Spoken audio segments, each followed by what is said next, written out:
Okay, so this property, 1509 S Street Northwest, was set up as a Muslim ISIS terrorist cell, but it was for the big picture, right? I mean, I'm summarizing. I'm absolutely exhausted. I look horrible, and I'm wildly overweight after everything that's happened here. Okay, but just for the record, I am not currently plugging my ears to do this.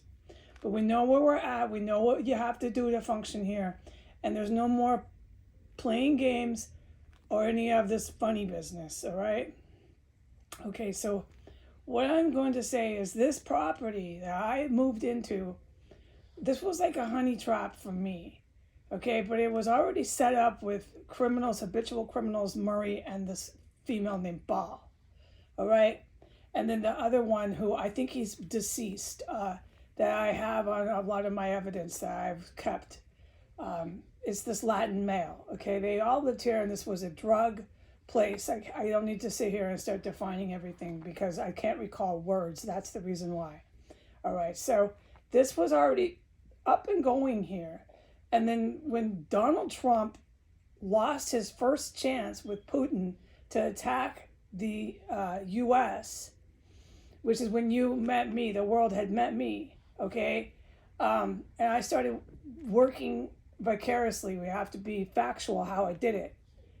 Vicariously with the good agents, the good guys, okay? When I started doing that, which is what the world has known of me ever since, all right? Since the day I popped up out of nowhere and was on Twitter and all the social media, okay? This place, around that time that I popped up because the first attack had gone bad,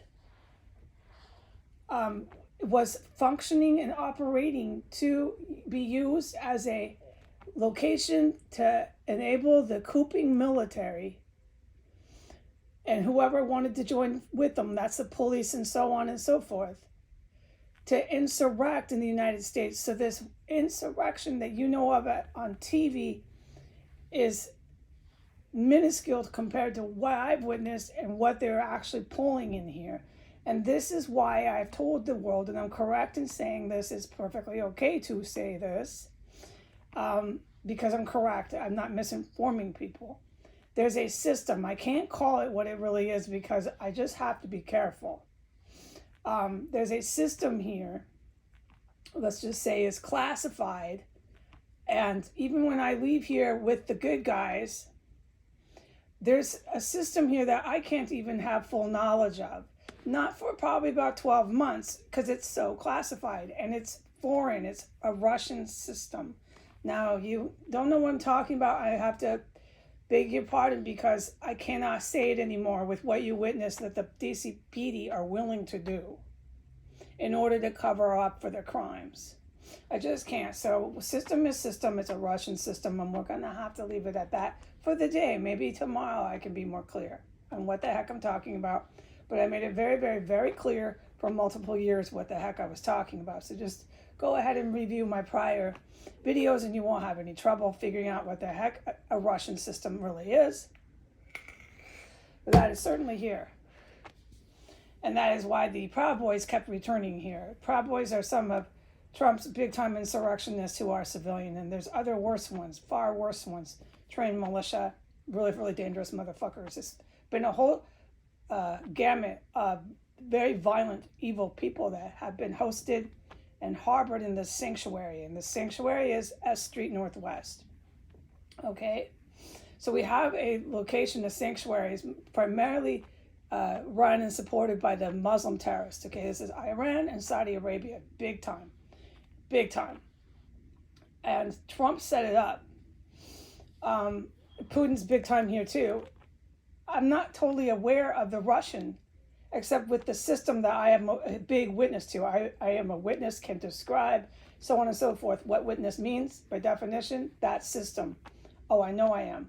But as far as what else I have witnessed, by definition, it's all Arabic, Muslim terrorists that I have witnessed. So I can't really speak without speculation too much about the Russian aspect, but it's very strong here at the same time. Okay, nonetheless. So ever since the first murders started happening in here, which I know I witnessed, the officials who are actual good guys who are actually capable of arresting know I witnessed, and they know more than I do. So ever since these murders, I have reported to the public that every time I go to the front porch, these people in this city are very aware of my presence. And I don't interpret this as I'm famous. I interpret this as absolute nightmare that I'm in, because I interpret this as my fellow citizens have lost all humanity. Because if they're looking up at me and they're walking past, and right away, if anyone's on the porch, they fucking throw their necks, look right around. And I've described everything that people do as they are staring up at the porch. I've described it, made it really clear. So what I feel is they've lost their humanity here. I don't interpret this as I'm famous and people are looking at me. No, never did. And that just happened again. I went down and picked up my cat food off the porch. This is all I'm able to afford to do in abject poverty, is get my basic essentials, which I risked my life for to get downstairs. But thanks to the good military, I was able to go get it. And when I went down there, I saw, and this is what I see all the time. Okay, and I will never forget this, but I'm glad I could document this because it's something very important that I want to write about and discuss again with real life breathing people. In Washington, D.C., while I was here, I saw almost never did I see the opposite. I only saw almost like it was against the law, like it was a crime punishable by arrest. Like, I'm not kidding. But I haven't heard that this is illegal, but it almost seemed like it was. I saw nothing but white men walking on dates with brown women, and not too black, just maybe a light, like what they have a term for the skin color, but I can't recall anything right now. Caramel, a complimenting caramel. This is a compliment because I don't want to speak with meanness about skin color. A pretty caramel is about as dark as it would go. And I think all people are pretty. I don't think if your skin is dark that you're not pretty. There are many, many very pretty fashion models before the fashion industry was corrupted. I'm talking, you have to go back at least 15 years, 10 years at least, but are very dark and very beautiful dark-skinned African Afro models, okay? But in Washington, D.C., the darkest complected a white man I ever witnessed would walk on a date in public on the street with, and I didn't just sit here in this house the whole time that I came here. What I can testify and witness in my life experiencing the white supremacist attempted overthrow was the darkest these white men would ever date was a caramel complected woman. And I noticed that after long enough, they would sometimes stroll by this house, paying their allegiance to the white goal, which is a goal of white power. This house resembled that, without any question it did, which is why they'd all stare up at whoever was on the porch. When it was me, you know what they all react like. Exactly. Nonetheless, that just happened again. And this time it was an Asian, Taiwanese, Vietnamese female. And she was, of course, walking arm in arm with her white boyfriend. Never did I ever see, and I mean this, I didn't. I have never seen this while I was here in DC. This is when I was going all over the place. And this is when I was in this fucking ISIS terror cell. I never saw a dark man or a Latin man or any sort of colored man walking with no white woman. And that's the point of what I'm saying with that video here. I have to be able to document some of this, dude. It was like punishable by fucking crime arrest if a colored man of any sort of color, dude, walked around with a white woman. They really fucking lived it out here. You can see it on our TV, our national TV, that is taboo for a colored man of any color to be with a white woman, but you can see it on TV. It happens, you can see it, okay? I can't describe see it because my words are so shot. But here in DC, what you see and witness is fucking like you wonder, is this some sort of crime here? because it's been a long time and I have yet to see anybody who's not a white man walking with anybody of another race. These white women don't date unless they're other white guys. Period here. And I don't want to hear about how you were at a club and you saw this and that. I don't want to hear about it because I was here too. And people who are defending and lying about this town are going to pay for every word they said and every action they ever took in my country to support and turn the other way of what happened here. So I just saw another white man walking with his brown girlfriend. I don't want to say what color. It's just that's how they see these women. And I'm saying it wrong because I have such bad recall of words, these women. I know it sounds wrong, but please, I am injured. My words are not correct here in how I express things. You got my point of what's happening, and that's what I'm trying to say. And when he walked by, he made sure. They both looked up, fly their heads. He fucking whiplashed the other way. Oh my God, I can't look at her. He looked like he was a federal worker, in some sort of federal position. He looked like he worked in a political staffer job. That's what he looked like. We're in D.C., okay? And she just stared at me and then looked the other way.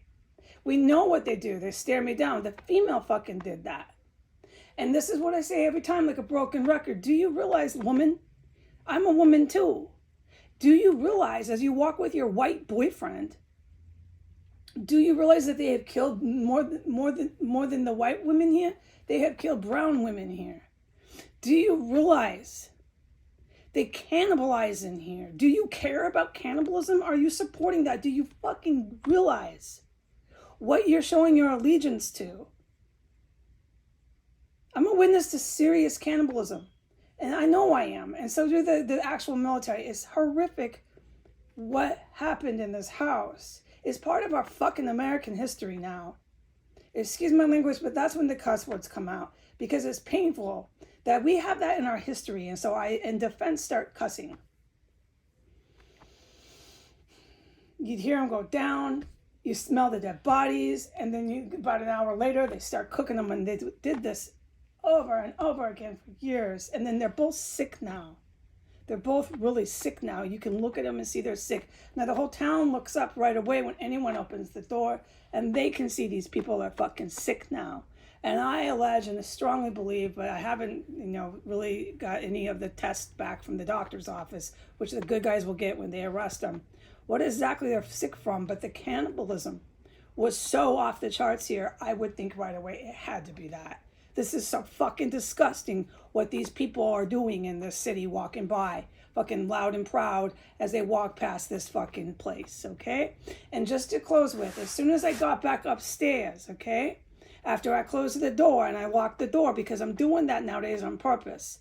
As soon as I got upstairs, that TV upstairs where they chop up the bodies and all this heinous violence always takes place, it flipped on as soon as I got to my bedroom door. So somebody in here thinks it's okay because the Saudi prince is protecting them to stalk me, motherfucking, to this very night. Keep stalking me with your music, your TVs, all sorts of shit. And I witnessed plenty more in here, but I'm not allowed to talk about it. Okay, and while they were strolling and looking up here, anybody, it could be white, it could be any sort of color, but it's not a lot of really dark people. I'll tell you that. Dark afro? No, it's not. It's mostly what I've described. While they were strolling, the mufflers were so fucking loud, it makes you feel like you're nervous in this town. The mufflers are so out of control. You know how a muffler, a really loud muffler, physically affects you. Thank you very fucking much, okay? It's not me. I'm not the problem for objectifying to fucking mufflers. Okay, goodbye.